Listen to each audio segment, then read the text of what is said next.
Hi everyone, how are you all? Hope you are all safe and fine and doing well and preparing well for your board exam. So because of exam, I am also a little bit irregular in posting the videos. So today we are going to discuss refraction, important one, very important one, refraction through a rectangular glass slab. Okay children? A rectangular glass slab. Rectangular glass slab means what? That means the two diffracting surface has to be parallel. Then only this is rectangle. Clear? Refraction through a rectangular glass slab. Okay. Now see what will happen. First, this is one refracting surface and this is a second refracting surface, and both are parallel to each other, and a glass slab having some thickness. Now, a incident ray strikes this surface at this point. Then what will happen? Obviously, this is your air, this is your glass, and again this is your air. Three mediums. So this is rarer and this is denser. Already we have discussed, if the light rays goes from rarer to denser, then what will happen? How it will get refracted? It will refracted towards the normal. If at all there is no medium, then what will happen? This light rays will go like this, undeviated, and consider this incident ray as monochromatic light. Monochromatic light means single color. Okay, monochromatic light. So it will now deviate towards the normal. Okay, so this is your undeviated. Now this is normal, so it will deviate like this. Let this incidence angle is I1. Okay, this is your refracted angle. Let it be R1. Okay children? Okay. Now when it will refract, then again it will strike this surface at this point. So this is now another refracting surface. That means second refraction will happen over here. So this is your refracted ray, but for this surface, this is your incident ray only. And it is, the normal is like this. Clear children? Now your rays, light rays is going from denser to rarer. Then what will happen? It will divert away from the normal. Okay, so it will divert away from the normal, and this is known as emergent ray. It emerges. Okay, this is your emergent ray, and let this angle is A. Clear? As you can see, this undeviated ray, if there would have been no different medium, the light ray would have been passed like this, and see, through this medium, after two diffraction, light is emerging like this, and these are parallel rays. Okay, these are parallel rays. You can see here one deviation is happening. It is bending toward the normal, since it is coming from rarer to denser. Now at this place again bending is happening. That means two deviation is happening, but deviation is just opposite, and here it is towards the normal. Now again it is out of the normal. That means both the bendings or both the deviations are getting cancelled. When both the deviation are getting cancelled, that means actually there is no deviation. You can see there is no deviation finally. So net deviation is 0. That's why it is getting, you are getting a parallel rays. This is emergent ray and undeviated ray, you can say parallel. Mathematically we will discuss that. Now you can very well see these rays, this is your undeviated. Now again rays is coming like that. That means there is some sideways shifting is happening. Okay. So rays of light is getting shifted sideways by some amount. Okay. And this is your called lateral shift. Let it be X or you can say L. This is called lateral shift. So rays of light is shifted sideways by some amount and that is called lateral displacement. Very important, lateral displacement or lateral slip, or you can say lateral shift. Clear children? Hope I am clear with the method what is happening over here. That means this glass is doing the parallel shift of the light and this phenomena is called lateral displacement. Okay, and the later part of video I am going to also discuss the factors on which this lateral shift depends. Okay, now let us see mathematically how these rays are parallel. We will prove it. See, this is your, let this angle is R2.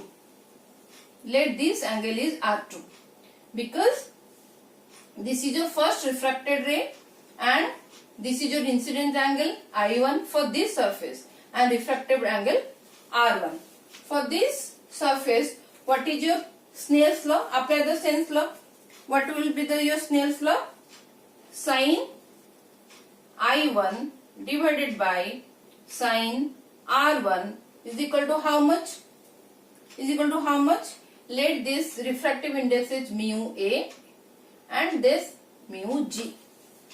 Okay, refractive index of air and refractive index of glass. Okay, so sin I1 by sin R1, what you will write? Mu G by mu A. Already I have told how to remember. Mu A sin I1 is equal to mu G sin R1. That is your Snell's law, not to get confused. So for this surface, this is your equation now. Clear? Now for this surface, this is your incident ray.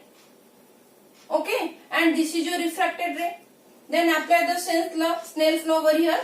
So what you will write? Sin R2 divided by sin E is equal to how much? Mu A by mu G. Is it clear? Mu A by mu G. Okay. Now I can just exchange sin E. Take the reciprocal. So what will happen? Sin E by sin R2 is equal to mu G by mu A. Now compare these two equations. RHS is right hand side is equal mu G by mu A. So we can write this left hand side will be equal sin I1 by sin R1 is equal to sin E divided by sin R2. And this R1 is equal to R2. Why? Because these two are parallel sides and R1 and R2 are alternate angles and you know alternate angles are equal. This mathematics you know. So since R1 is equal to R2, so we can write sin R1 is equal to sin R2. Okay. So what does it mean? That means sin I1 is equal to sin E since R1 is equal to R2. Hope I am clear with this. Sine of I1 is equal to sine of E.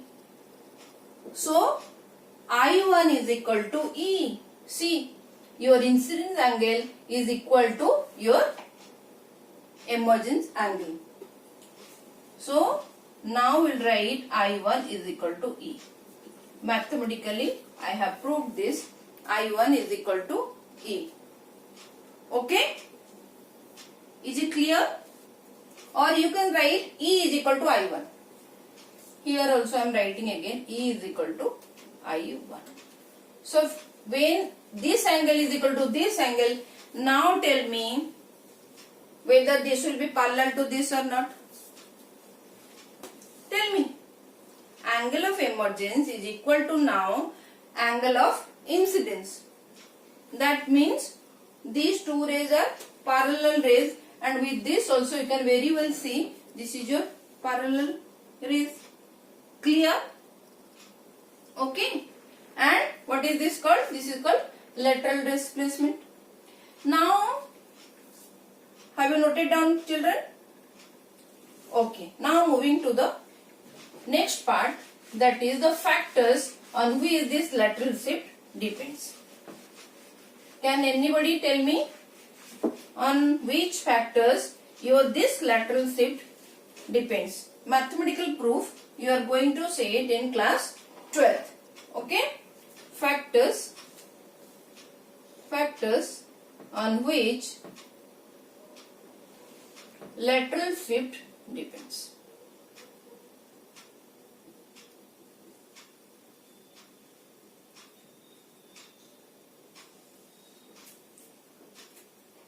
First, when angle of incidence increases, then what will happen? Then tell me what will happen. Your lateral displacement, or you can say lateral shift, also increases. Clear? And when the refractive index of glass increases, your lateral shift also increases. Okay? If we change the thickness of the slab,